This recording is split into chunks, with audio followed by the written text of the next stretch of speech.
Good morning student. आज पढ़ेंगे हम लोग कारक। कारक किसे कहते हैं, कारक के कितने भेद होते हैं। कारक में देखिए नीचे कुछ बॉक्स बने हुए हैं, उसमें कुछ शब्द दिए हुए हैं और कारक चिन्ह भी दिया हुआ है। तो आपको वाक्यों में कैसे कारक चिन्हों का प्रयोग किया जाता है आपको बताया गया है। रोहित क्या है, संज्ञा शब्द है, और ने क्या है, कारक चिन्ह है। आपका क्वेश्चन मार्क नीचे लगा हुआ है, यानी ये कारक शब्द है। फिर उसे क्या है, सर्वनाम। प्लेट क्या है, संज्ञा, और से क्या है, कारक। मीठा विशेषण है, फल क्या है, विशेष्य है अर्थात संज्ञा शब्द है, और दिया क्या है, क्रिया है। अब नीचे आप देखेंगे कि क्रिया कारक किसे कहते हैं। तो संज्ञा या सर्वनाम के जिस रूप से उसका संबंध वाक्य के अन्य शब्दों से जाना जाता है वह कारक कहलाता है। आपको ऊपर दिया गया है, वाक्य में आए ने और से शब्द संज्ञा और सर्वनाम शब्दों को वाक्य के अन्य शब्दों से जोड़ रहे हैं। ऐसे शब्दों को क्या क्या बोलते हैं, कारक चिन्ह, विभक्ति चिन्ह या परसर्ग कहते हैं। ठीक है। अब कारक के कितने भेद होते हैं, 8। कौन कौन, कर्ता, कर्म, करण, संप्रदान, अपादान, संबंध, अधिकरण, संबोधन, ये 8 कारक होते हैं। कर्ता कारक किसे कहते हैं, संज्ञा या सर्वनाम के जिस रूप से क्रिया को करने वाले का बोध होता है उसे कर्ता कारक कहते हैं। इसका विभक्ति चिन्ह क्या है, ने। आपको वाक्य नीचे बनाया हुआ है, रोहित ने किताब पढ़ी। ने क्या है, कारक चिन्ह है, ये कर्ता कारक है। अब आपको दूसरा क्या है, कर्म कारक। जिस वस्तु अथवा व्यक्ति पर क्रिया के कार्य का प्रभाव पड़ता है उसे कर्म कारक कहते हैं। इसका विभक्ति चिन्ह क्या है, को। नीचे पिक्चर बना हुआ है, अब देखिए इसमें को कहाँ प्रयोग किया गया है। अध्यापिका ने रोहित को पुरस्कार दिया, पिता ने पुत्र को समझाया, यहाँ कर्म किया जा रहा है। ठीक है, जैसे पिता ने पुत्र को उत्तर दिया तो पिता पुत्र को उत्तर दे रहे हैं, क्वेश्चन पूछा होगा तो उसका उत्तर समझा रहे हैं। फिर नीचे जाइए, करण कारक। इसमें संज्ञा या सर्वनाम के जिस रूप से क्रिया के साधन का बोध हो, यानी जिसकी सहायता से कार्य किया जाए उसे करण कारक कहते हैं। इसका विभक्ति चिन्ह क्या होता है, से और के द्वारा। नीचे पिक्चर में देखिए, ट्रैक्टर से खेतों में खेती करो, वह बस के द्वारा वहां गया।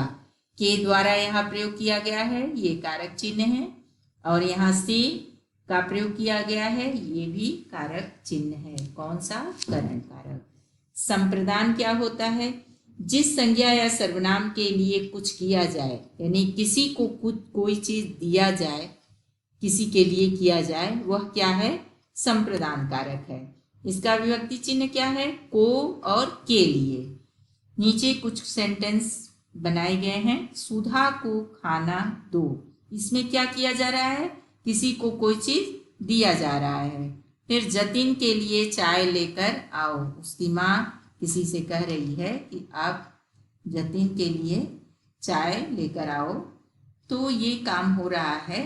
फिर आगे क्या है, अपादान कारक। अपादान में क्या होता है, अलग, किसी चीज से किसी का एकदम बिल्कुल अलग हो जाना, ये आपादान कारक है।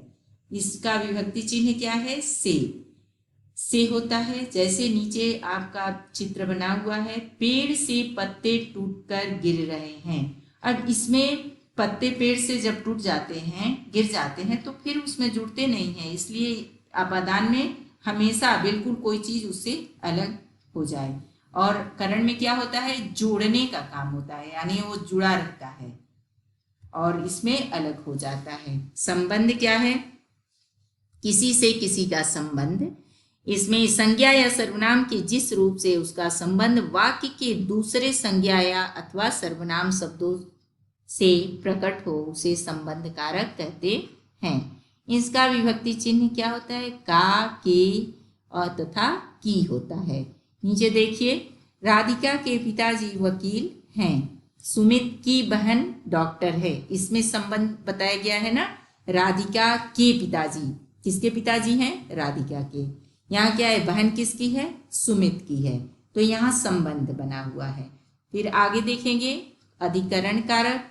संज्ञा अथवा सर्वनाम के जिस रूप से क्रिया के आधार का बोध हो उसे अधिकरण कारक कहते हैं।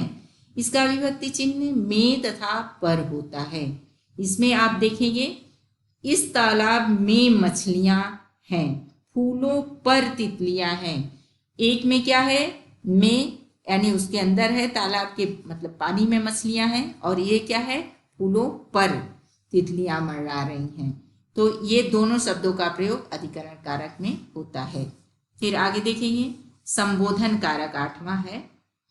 संज्ञा या सर्वनाम के जिस रूप से किसी को संबोधित किया जाए या पुकारा जाए तो उसे संबोधन कारक कहते हैं। इसका विभक्ति चिन्ह क्या है, अरे तथा हे होता है। जैसे आपके कुछ सेंटेंस नीचे बने हुए हैं, अरे तुम जल्दी आ गए, अरे आश्चर्य जैसे व्यक्त किया गया है।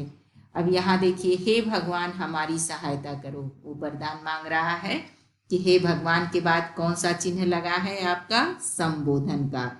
तो ये हो गया आपका संबोधन कारक। ठीक है, अब आप लोग जो भी वर्क दिया जा रहा है उसको अच्छे से करिएगा, और जो स्वयं लिखने के लिए दिया जा रहा है आप पुस्तक का चैप्टर पढ़ेंगे और वर्क करेंगे। धन्यवाद।